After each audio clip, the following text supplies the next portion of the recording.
Welcome to learn micro academy. तो कल 8 दिसंबर को सिंध में एमडीकेट रिकंडक्ट हो गया है।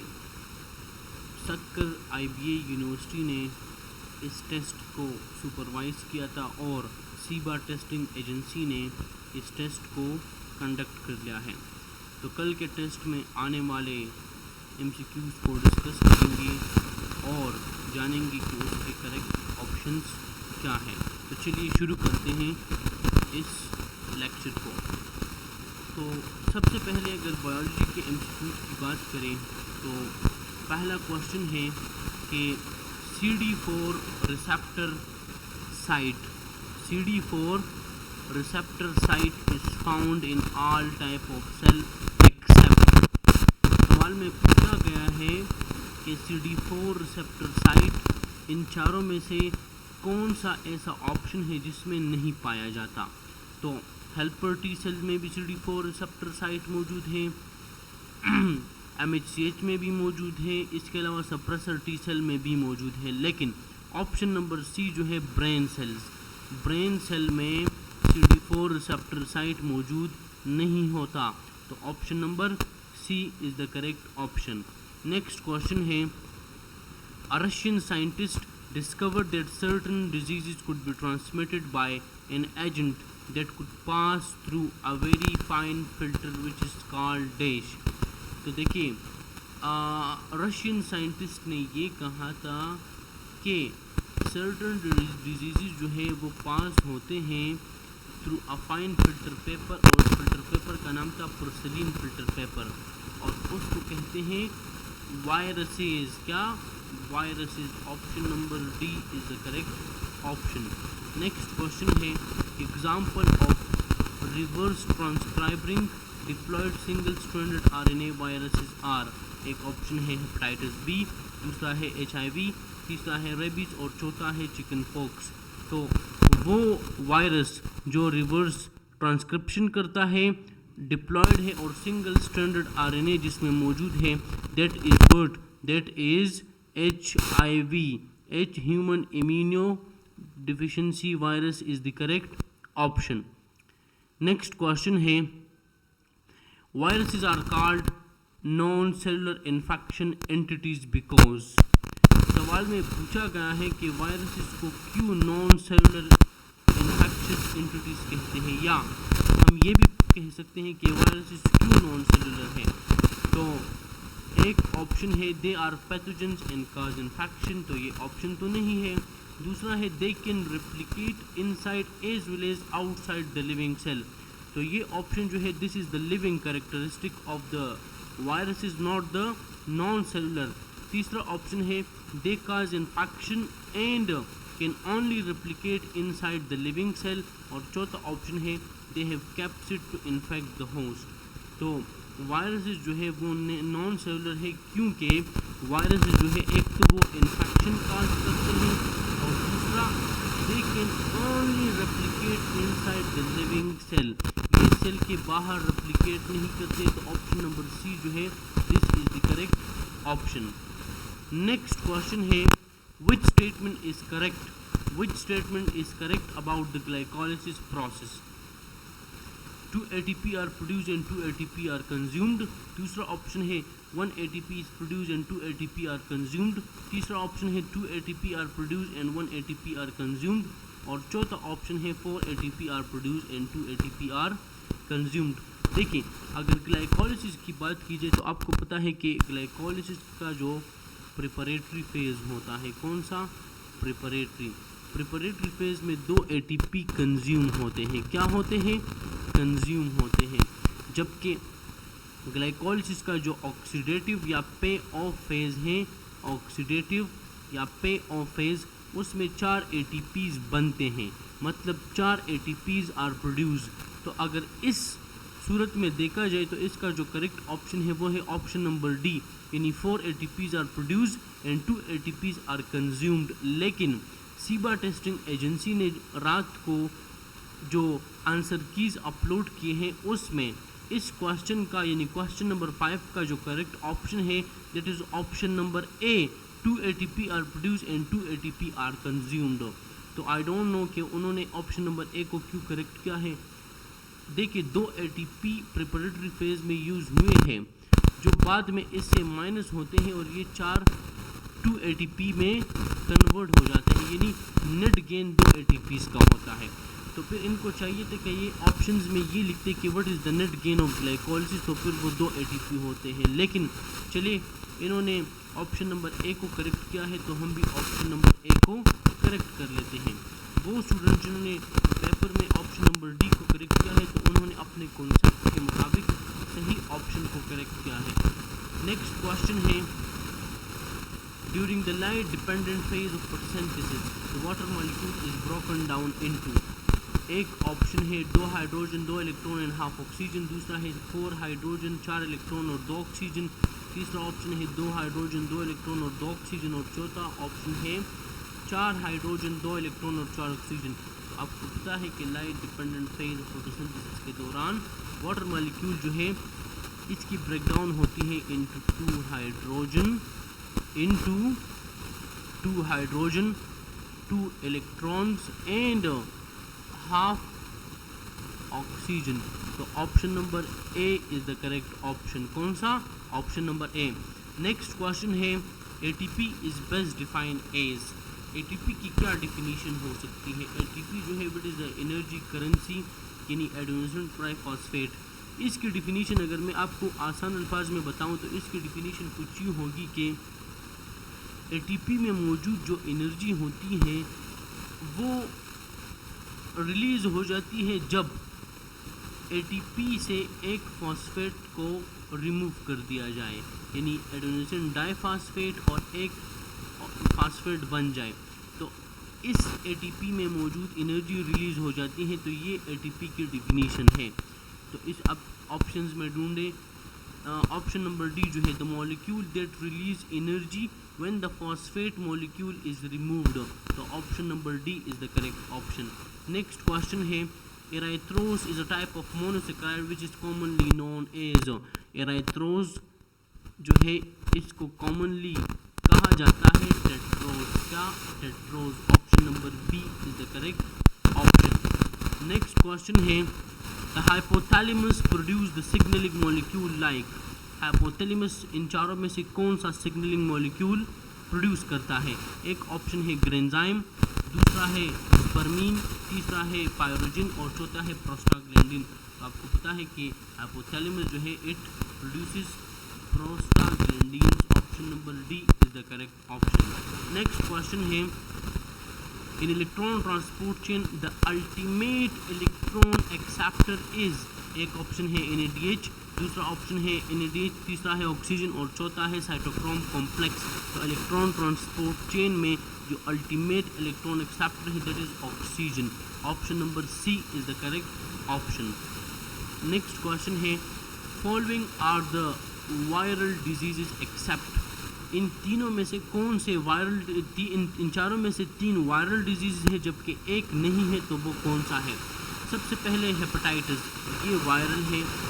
पोलियो ये भी वायरल है। सिफिलिस ये वायरल नहीं है और एड्स जो है ये भी वायरल है। सिफिलिस जो है it is a bacterial infection. कौन सा इन्फेक्शन है? It is a bacterial infection और syphilis is caused by a bacteria which is called treponema pallidum. Treponema pallidum. तो ऑप्शन नंबर सी यानी syphilis is the correct option. Next question है, the property of water that is important to biological membrane stability. Water की वो खुसूसियत जो membrane के stability के लिए ज़रूरी है उसको कहते हैं हाइड्रोफोबिक एक्सक्लूजन। क्या? Hydrophobic exclusion. Option number C is the correct option. Next question है,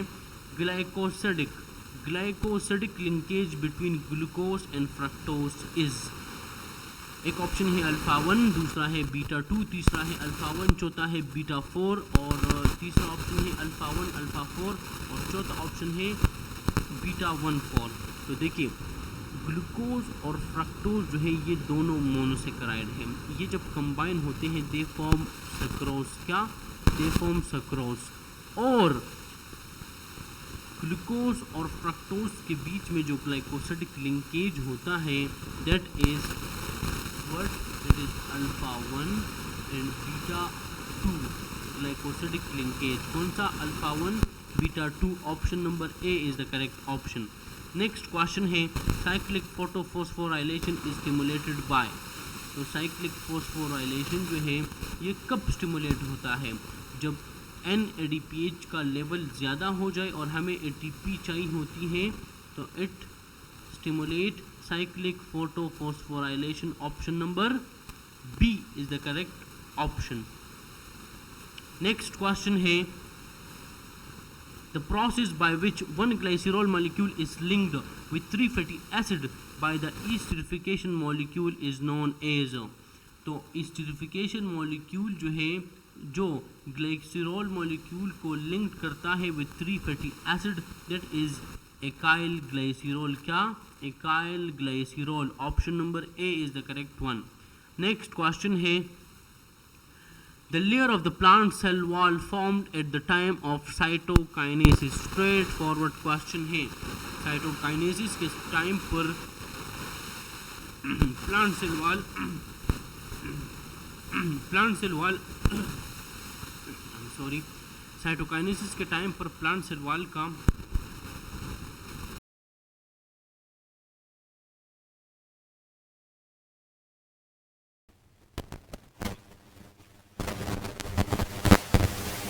साइटोकाइनेसिस के टाइम पर प्लांट सेल वॉल का जो लेयर बनता है that is middle lamella. Option number C is the correct option. एक स्ट्रेट फॉरवर्ड क्वेश्चन है. Next question है question number 17. Cell membrane is selectively permeable due to proteins, cholesterol, phospholipids और enzyme. देखिए cell membrane जो है इसकी selective permeability proteins की वजह से है. किसकी वजह से? प्रोटीन्स की वजह से है. Option number A is the correct one. अच्छा, अगर देखा जाए तो सारे क्वेश्चन कोई बहुत ज़्यादा मुश्किल नहीं है, स्ट्रेट फॉरवर्ड और इजी MCQs आए हैं. नेक्स्ट क्वेश्चन है question number 18. During photorespiration an acid glycolate. क्या? An acid glycolate is formed which is converted into glycine by. एक ऑप्शन है लाइसोसोम, दूसरा है गोल्जी कॉम्प्लेक्स, तीसरा है परऑक्सीसोम और चौथा है वैक्यूल्स. फोटो रेस्पिरेशन के दौरान एसिड ग्लाइकोलेट जो है ये कन्वर्ट होता है into glycine by peroxisome. Option number B is the correct option. क्या? Option number B. Next question है the pulmonary volume is an essential part of pulmonary ventilation. It depends upon the dash. एक option है physical activity, दूसरा है body volume, तीसरा है body composition और चौथा है कंपोजिशन ऑफ एयर. देखिए पल्मोनरी वॉल्यूम जो है वो इंडिविजुअल के बॉडी कंपोजिशन पर डिपेंड करता है, उसके वेट पर, उसके हाइट पर, उसकी एज पर. तो इसका जो करेक्ट ऑप्शन है that is option number C, body composition. Next question है the human brain is different from an animal brain due to. एक इंसान के दिमाग और एक जानवर के दिमाग में क्या मेन डिफरेंस होता है? तो एक ऑप्शन है the cerebral cortex of the animal brain is more developed, दूसरा ऑप्शन है the cerebral cortex is absent in the human brain, तीसरा ऑप्शन है cerebral cortex is absent in the animal brain, और जो चौथा ऑप्शन है the cerebral cortex of the human brain is more developed. तो it is a straightforward and easy MCQ. Human का जो cerebral cortex होता है वो ज़्यादा डेवलप होता है as compare to animals cerebral cortex. तो option number D, the cerebral cortex of the human brain is more developed. This is the correct option. तो चलिए आगे बढ़ते हैं. Question number 21. क्वेश्चन नंबर 21 जो है इसमें पूछा गया है कि who receive stimuli and conduct impulse to the cell body. देखिए अगर न्यूरॉन के स्ट्रक्चर के बारे में आपको पता हो तो आपको पता होना चाहिए कि डेंड्राइड जो है they receive the stimulus and ये इन्फॉर्म करते हैं, ये इम्पल्स को कंडक्ट करते हैं टू द सेल बॉडी और to the soma. Next question है a nerve impulse arriving at the axon terminal causes the opening of. एक ऑप्शन है कैल्शियम चैनल, दूसरा ऑप्शन है पोटाशियम चैनल, तीसरा ऑप्शन है कैल्शियम एंड सोडियम चैनल और चौथा ऑप्शन है क्लोराइड चैनल। एक्सोन टर्मिनल पर जब नर्व इम्पल्स अराइव होता है तो इससे वोल्टेज गेटेड कैल्शियम चैनल की ओपनिंग होती है। तो option number A is the correct one. Next question है the first stable product of light independent reaction having 3 carbon is. Light independent reaction का जो पहला स्टेबल प्रोडक्ट होता है जो 3 कार्बन पर मुश्तमिल होता है दैट इज 3PGA। क्या 3PGA यानी three phosphoglyceric acid, three phosphoglyceric acid. Next question है question number 24 a disulphide bridge is found in which biomolecule. तो डाइसल्फाइड ब्रिज जो है ये मौजूद होते हैं प्रोटीन्स में। Option number C is the correct option. Next question है the number of human spinal nerve that originate from the spinal cord. एक ऑप्शन है 24 नर्व, दूसरा है 40, तीसरा ऑप्शन है 48 और चौथा ऑप्शन है 62। तो number of human spinal nerve जो है दैट इज 31 पेयर्स। ये 31 पेयर्स में होते हैं और 31 पेयर्स का मतलब है 62 नर्व्स। कितने? 62 नर्व्स। नेक्स्ट क्वेश्चन है which of the following helps in long term memory in human। एक ऑप्शन है सेरेब्रम, दूसरा है मेडुला, तीसरा है सेरिबेलम और चौथा ऑप्शन है हिपोकैम्पस। तो देखिए इन चारों रीजन्स में से जो कंसर्न है with the long term memory that is hippocampus. Option number D is the correct option. Next question है the pathway in which water and minerals are stopped by Casparian strip is known as।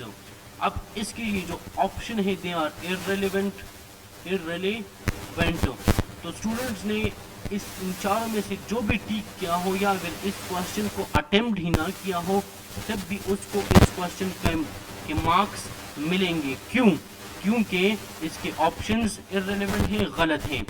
Although इस question का जो correct option है that is apoplast pathway. Apoplast pathway. Next question है nicotine stimulates heart rate. Nicotine stimulates heart rate, blood pressure and muscular activity because. सवाल में पूछा गया है कि निकोटीन के कंजम्पशन से हार्ट रेट, ब्लड प्रेशर और मस्कुलर एक्टिविटी इंक्रीज हो जाती है। ये क्यों? ये इसलिए क्योंकि निकोटीन जो है इसका ACH रिसेप्टर्स पर यानी एसिटाइल कोलिन के रिसेप्टर्स पर एक्साइटेटरी इफेक्ट होता है। तो option number A it has excitatory effect on the ACH receptor. This is the correct option. Next question है completes the life cycle in 2 boats यानी snail, sheep और man। तो the correct option is option number A liver fluke। अच्छा जी, तो next question is the question number 30 which statement is correct about cnidarians। cnidarian यानी cylindrids के बारे में कौन सा ऑप्शन इन चारों में से करेक्ट है? एक ऑप्शन है they kill the prey with the help of the stinging cells, दूसरा ऑप्शन है they kill the prey with the help of tentacles, तीसरा ऑप्शन है they kill the prey with the help of spicules और चौथा option है they kill the prey with the help of barbs. तो देखिए cnidarian जो है इसका जो एक फीचर है दैट इज स्टिंगिंग सेल्स। क्या? Stinging cells. तो option number A is the correct one, they kill the prey with the help of stinging cells. Next question है what are true characteristics of class anthozoa. Class anthozoa के कौन सा true characteristic है इन चारों में से? Question is about the mesoglea and the क्या? This question is about the mesoglea and the pulpoida। तो आपको पता है कि एंथोजोआ का जो मेसोग्लिया है वो फाइब्रस है। क्या है? फाइब्रस है और उनका जो पुलपोइडा है it forms only, it is only formed. ठीक है ना? It is only formed. इसमें कोई पॉलिप और मेड्यूसे नहीं होते और it is not predominantly medusoid. तो इसका जो करेक्ट ऑप्शन है that is option number C, यदि मेसोग्लिया फाइब्रस है और polypoid is forms only. Next question यानी question number 32, common characteristics of hirudinaria are, hirudinaria के कौन से करेक्टरिस्टिक इन ऑप्शंस में से करेक्ट हैं? एक ऑप्शन है सीटे एंड पैरापोडिया एब्सेंट होते हैं, दूसरा है setae are absent but parapodia is absent, तीसरा है ब्लड सकर्स आर प्रेजेंट। तो देखिए पैरापोडिया जो है इसका जो करेक्ट ऑप्शन है, सबसे पहले आपको पता होना चाहिए कि पैरापोडिया में सीटे और हेरोडिनेरिया में सीटे और पैरापोडिया एब्सेंट होते हैं, इसके अलावा ब्लड सकर्स प्रेजेंट होते हैं। तो the correct option is 1 and 3, option number B is the correct option.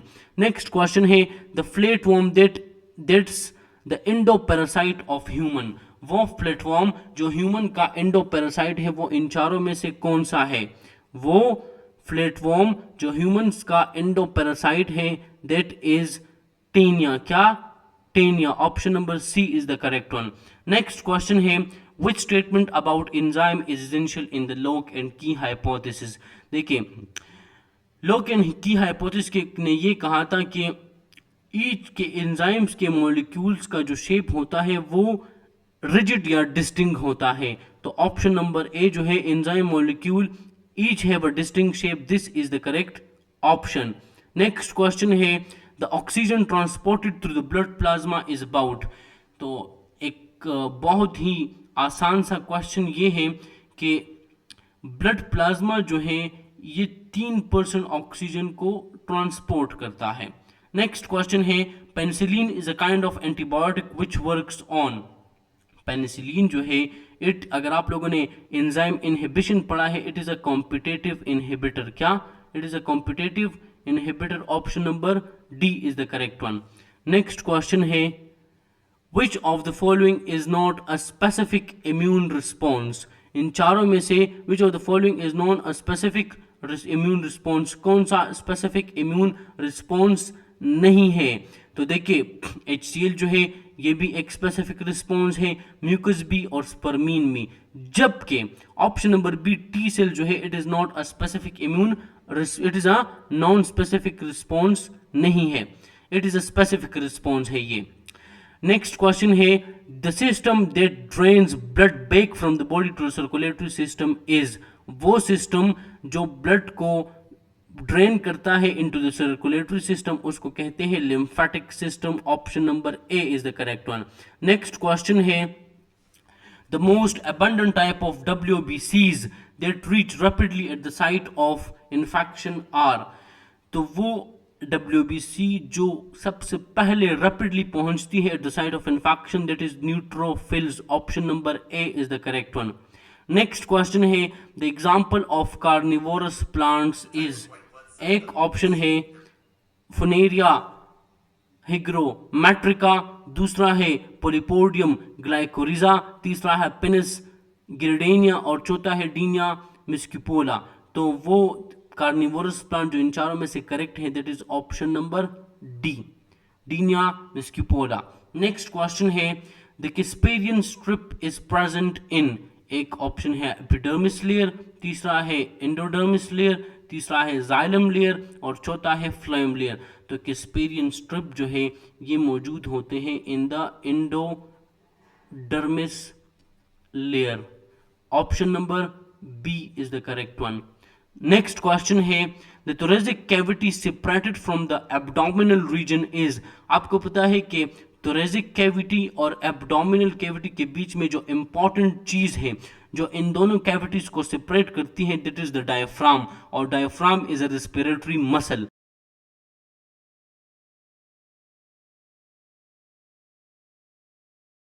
Diaphragm is the correct option. This is all from today's MCQ video lecture.